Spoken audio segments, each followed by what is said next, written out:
La région Grand Est s'engage pour la mobilité durable avec son nouveau plan vélo 2022-2028. Son budget historique s'élève à 125 millions d'euros, dont 100 millions permettant de financer de nouvelles actions et opérations.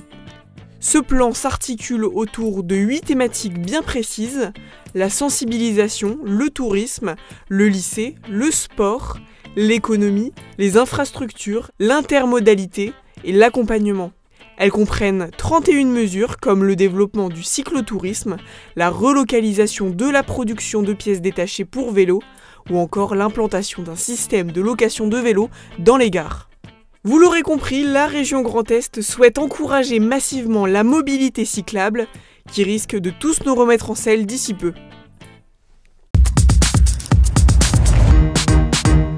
Vous n'avez pas encore eu l'occasion de le voir? Ce n'est encore qu'un prototype, mais des étoiles plein les yeux, Roland s'installe au volant de son futur grenadier. Comme lui, 15 000 clients à travers le monde ont déjà précommandé l'impressionnant 4x4 d'Ineos. On peut faire 2 mètres facile. Ah oui, c'est pour les grands. C'est un doux rêve, ouais, mais ça s'approche. Pour produire son grenadier, présenté comme le meilleur 4x4 du monde, le groupe pétrochimique s'est appuyé sur l'expertise des 1300 salariés mosellans de l'ancienne usine Smart. Après 3 années et achat de l'usine de Hambach, donc une fierté, ce sera un produit fabriqué en France avec une ligne de production qui a été aménagée spécialement avec un investissement de 55 millions d'euros pour cette usine. Donc là, on va produire le grenadier, donc on est au 2e pré-série maintenant. Et on va avoir les 3e pré-séries et les voitures qui vont être produites pour les clients et livrées à partir d'octobre cette année. D'ici 2025, 25 à 30 000 grenadiers devraient sortir chaque année de l'usine d'Ambar. Vendus sans option 60 950 €, ces tout-terrains sont destinés à un marché de niche. Je pense paradoxalement que ça trouvera quand même une clientèle dédiée off-road ou alors des clientèles type professionnelles comme des pompiers ou autres qui ont besoin de ce type de véhicule pour faire du franchissement et avoir des accès un petit peu plus facilités de par leur métier. Donc à mon avis, il y aura une clientèle quand même qui sera à la hauteur de ce véhicule et vice-versa. Ça va bouger un peu. Avec son moteur 3 litres et 6 cylindres, le grenadier peut tracter jusqu'à 3,5 tonnes. Conçu pour l'action, ce mastodonte se veut à l'épreuve des conditions les plus extrêmes. Je pense que cette voiture donne cette confiance qu'on sait, oui, elle passe de partout, sans problème. Et surtout, même si on a besoin de réparer quelque chose, on peut le réparer facilement, sans avoir un ordinateur. Donc si jamais quelque chose se casse sur route, vraiment, il n'y a rien qui se casse sur cette voiture, c'est tout fiable. Et oui, c'est un outil. Une puissance qui a un coût environnemental. Disponible en moteur thermique essence et diesel, l'engin baroudeur rejette 263 grammes de CO2 par kilomètre. Mais en ces temps de sobriété énergétique, Ineos a des alternatives bien plus vertes dans ses tuyaux. Avant décembre, on va sortir le premier démonstrateur hydrogène. Donc un moteur hydrogène, un partenariat avec Hyundai et AVL.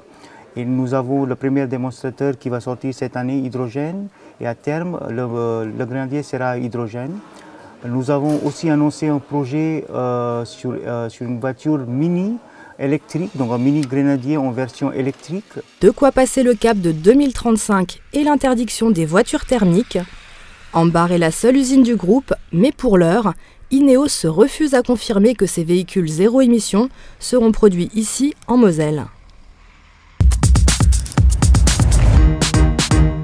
Je voulais essayer Starbucks, du coup j'ai pris un vanille et c'est très bon. Comme Inès, ils sont nombreux à être venus chercher des boissons et pâtisseries américaines depuis l'ouverture du Starbucks jeudi dernier. En projet depuis plus d'1 an, le nouveau café remplace la parfumerie du Beffroi dans la rue de Paris. Pour adapter le local à cette nouvelle activité, ce sont près de 500 000 € qui ont été investis. La franchise du géant américain s'étend sur près de 200 m² et emploie pour l'instant 8 personnes. Et si la sirène présente sur le logo fleurit dans près de 200 grandes villes françaises, c'est inhabituel dans une commune de 40 000 habitants comme Thionville. J'ai passé quelques jours pendant les travaux, notamment les 10 derniers jours.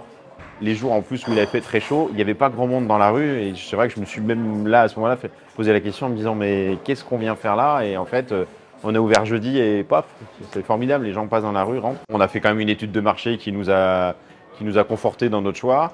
Mais effectivement, en France, ça n'existe pas, hormis Colmar. Voilà, on a misé sur la ville parce que la proximité du Luxembourg, il y a beaucoup de gens qui, quand même, il y a un bassin de population assez important et on s'est dit pourquoi pas essayer et pour l'instant, c'est plutôt bon.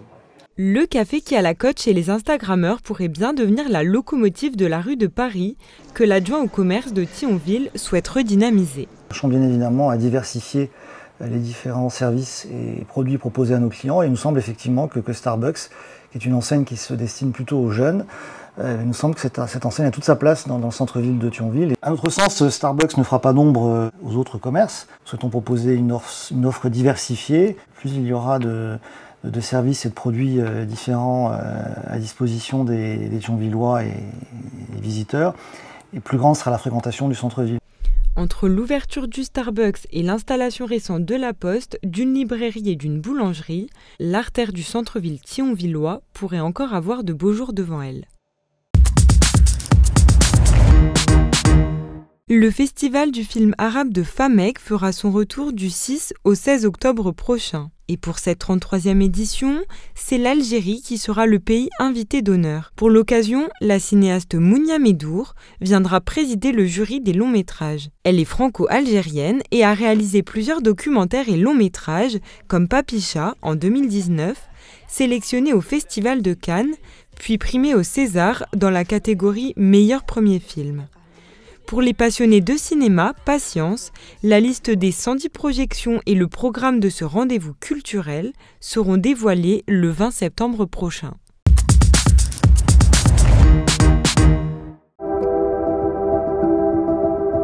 Qu'ils se fondent dans le paysage ou qu'ils viennent sublimer notre intérieur, les arbres en métal inoxydable de Daniel Ackerman sont avant tout porteurs d'un message de vie et de paix. Un message que le sculpteur a souhaité à tout prix transmettre, poussé par son élan de sauvegarde de la planète. J'acceptais plus en fait de voir tous ces problèmes environnementaux et j'ai eu une vision de cet arbre, d'un arbre en inox, d'un arbre comme ça qui était flamboyant devant moi. Et j'ai dit, je me suis senti vraiment obligé de le faire. Donc j'ai pris simplement mon savoir-faire, je suis parti de rien, j'ai demandé à 2-3 amis s'ils avaient la possibilité de me prêter un local, j'ai pris un poste à souder et j'ai commencé à créer une œuvre, c'est celle qui est exposée juste à côté.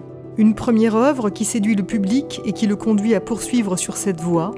Nous sommes alors en 2017, Daniel Ackerman tire un trait sur ses métiers passés qu'il avait menés dans le pipeline, l'agroalimentaire ou la pétrochimie, des secteurs d'activité qui lui auront permis de développer un savoir-faire qu'il met aujourd'hui au service de l'art et de l'environnement. Tous les arbres que je crée sont faits à base de recyclage que je récupère dans des entreprises régionales qui me donnent, selon ce qu'ils ont dans leur benne ou leur déchetterie, des bouts de tubes, des bouts d'inox qui leur restent et moi je récupère. Et donc à partir de là, je le retraite. Il y a un traitement acide qui va se faire. Et je vais les assembler, les transformer, si vous voulez, je recoupe, je ressoude et je repolis.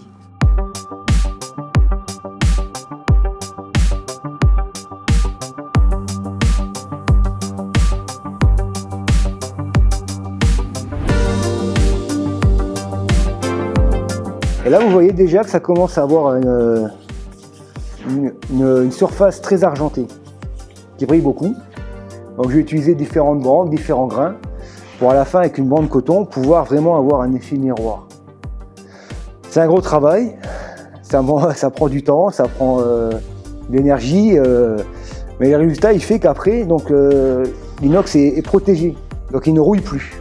Et c'est pour ça que ça peut très bien aller à l'extérieur, ça va décorer un jardin, ça peut décorer une place publique, ça peut décorer même à l'intérieur, ça reflète la lumière, c'est vraiment très très joli. Avec cet éternel objectif, donner de la joie à son public, tout en l'invitant à préserver la planète.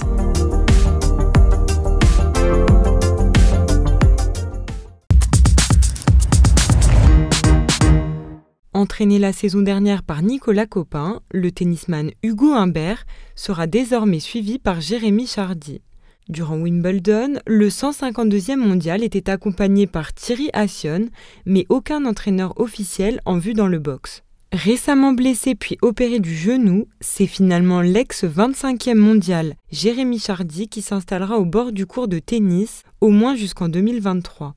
Pour Hugo Humbert et son nouvel entraîneur, l'objectif sera de remonter dans le top 100 mondial.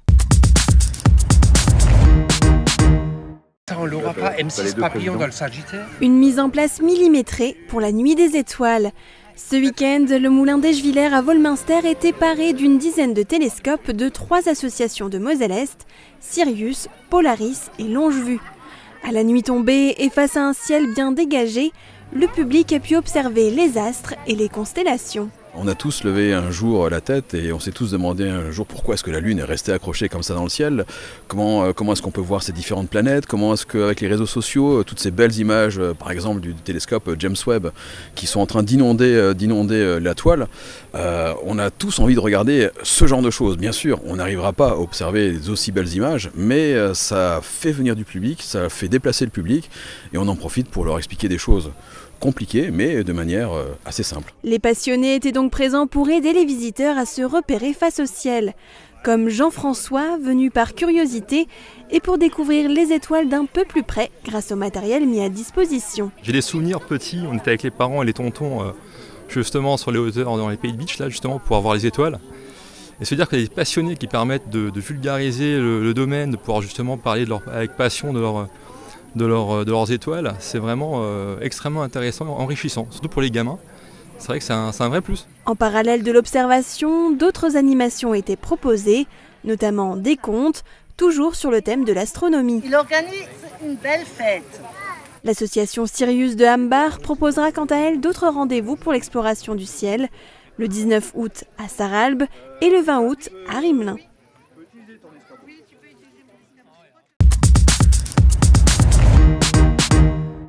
Météo France l'a indiqué, juillet 2022 sera très probablement le mois de juillet le plus sec depuis 1959.